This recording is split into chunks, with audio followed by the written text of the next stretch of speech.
Al máximo ha escalado la tensión entre Estados Unidos y Venezuela en las últimas horas. Los buques de guerra norteamericanos ya están navegando el Caribe acechando al régimen de Nicolás Maduro. Desde el chavismo, en tanto, advierten que una agresión podría desatar inestabilidad continental. Especialistas temen un enfrentamiento a gran escala.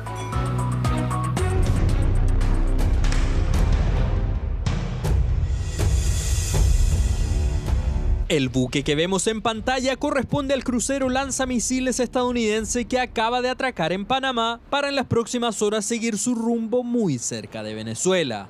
Parte del masivo despliegue norteamericano con el que se busca hacer frente al narcotráfico, especialmente para desmantelar al Cartel de los Soles, agrupación criminal que, según la administración Trump, es liderada por Nicolás Maduro. Cálmense.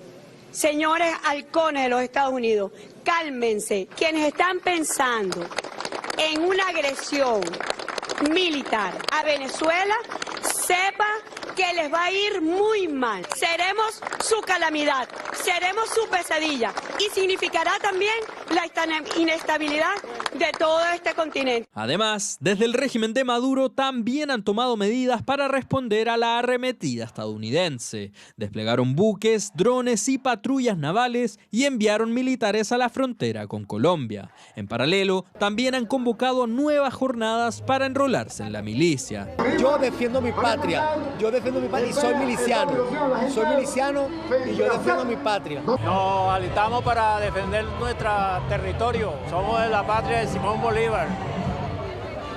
Estamos dispuestos a morir por ella. Convocatoria de inscripción que, según denuncia la oposición venezolana, se trata de un reclutamiento forzoso. Una orden obligatoria a todos los empleados públicos, militares, policías, bomberos, maestros, enfermeros, de que tenían que ir obligatoriamente a inscribirse como milicianos y que les entregaran armas y equipos, etc. Y los que no fueran les decían que les quitaban sus empleos, les quitaban las bolsas de comida, los bonos, etc.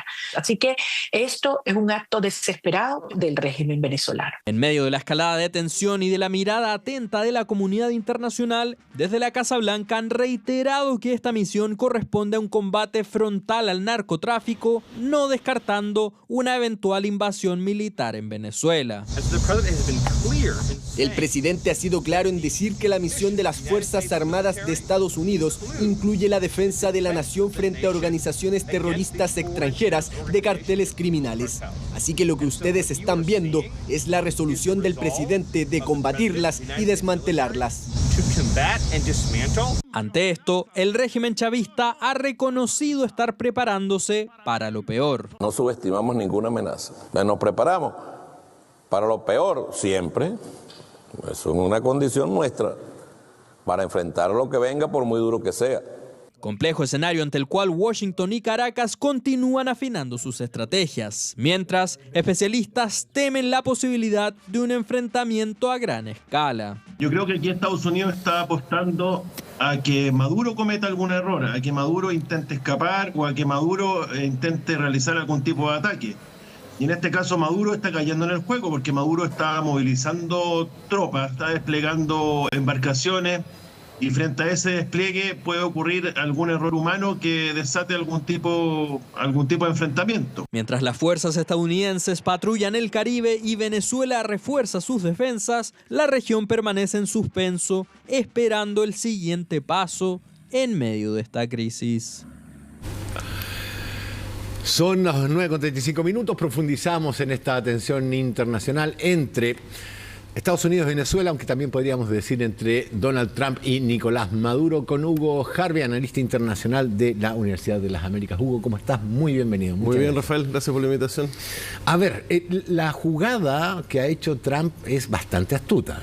No está persiguiendo a el presidente de un país que supone sus políticas. Está persiguiendo a lo que él llama el líder del cartel de los soles, por un cartel que yo no sé qué tan fiable es la información que hay sobre este cartel.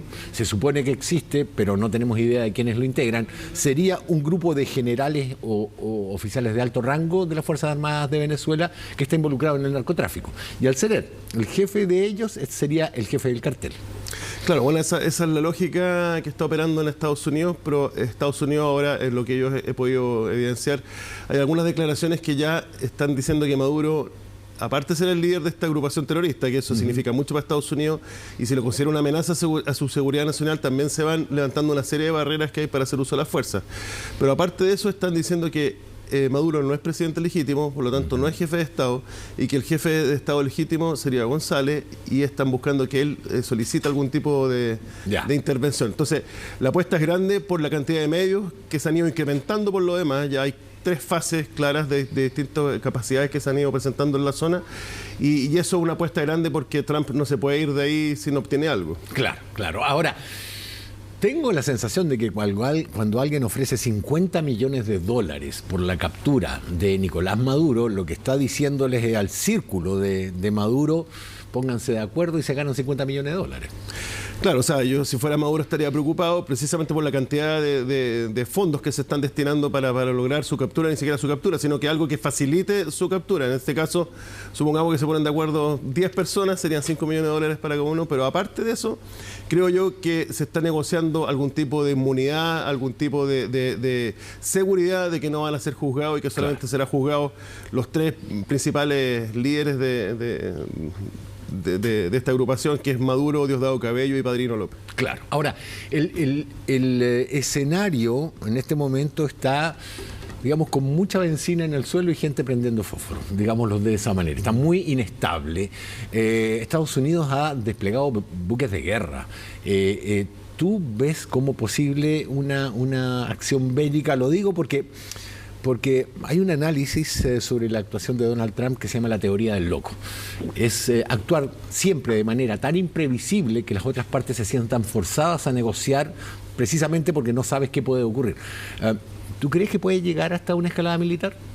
Sí, bueno, siempre es difícil tratar de saber qué está pasando por la cabeza de los líderes y en Estados Unidos, bueno, en todas partes, los grupos asesores se va generando un fenómeno que se llama pensamiento grupal, en que el líder empieza a escuchar lo que quiere escuchar y también el asesor le empieza a decir lo que quiere escuchar el líder. Por otra parte, no hay que olvidar que ya desde Trump 1, Trump como que dejó jalonado su segundo mandato en términos de dejar gente muy afín, muy seteados mentalmente, muy parecidos a él. De hecho, el primer asesor de seguridad nacional de Trump, que era el general McMaster, se fue. Claro. Se fue cuando se le ocurrió esbozar la idea de invadir Venezuela. Ahora, si va a haber algún tipo de acción militar, hasta el momento yo creo que la fuerza que está en presencia en Estados Unidos le da para hacer lo que está haciendo. Vigilancia, reconocimiento, control y también bloqueo para ver qué es lo que ingresa y qué es lo que sale. Y la fuerza de desembarco no le da esa capacidad para poder desarrollar una invasión en masa ni poder mantener el objetivo. Por lo tanto, se esperaría más contingente. Pero yo creo que la lógica que hay que verla desde un punto de vista más amplio, a mí me hace sentido que esta incursión o esta presencia sea días después de la reunión entre Putin y Trump en Alaska. Ahí se negoció algo. Algo se tiene que haber negociado y creo yo que le está dando un mensaje a China, a Rusia y a Irán, y esto yo lo miro bajo la lógica del cambio de orden y que estamos transitando un orden a lo mejor bipolar, donde se van a empezar a respetar las esferas de influencia. Y China, creo yo, que no está interviniendo en este conflicto porque quiere libertad de acción para hacer lo propio a futuro en Taiwán. En Taiwán. Y dime una cosa, teniendo en cuenta la cantidad de inversiones que tiene China en la industria venezolana, específicamente en la petrolera, cualquier intervención estadounidense debería pasar al menos por una negociación de que mis inversiones no las tocan, digamos, ¿no? Claro, yo creo que debe haber, o sea, son conversaciones que hay, son conversaciones, cuando uno analiza con crisis muy similares pasadas, conversaciones que se sostienen, son negociaciones que se sostienen, y no sabes hasta qué punto China quiere mantener a Maduro. Claro. Porque a lo mejor también le conviene sacarlo, poder renovar y que se generen mayores inversiones por parte de China. Sí, y hay otros campos de la economía venezolana que son muy atractivos. Hugo, muchísimas gracias por haber venido a conversar con nosotros, que tengas una buena jornada y está atento porque si algo ocurre te vamos a tener por acá de nuevo. Gracias por la invitación, que estén muy bien. Gracias, Hugo. Son las 9:40 y la información del minuto nos traslada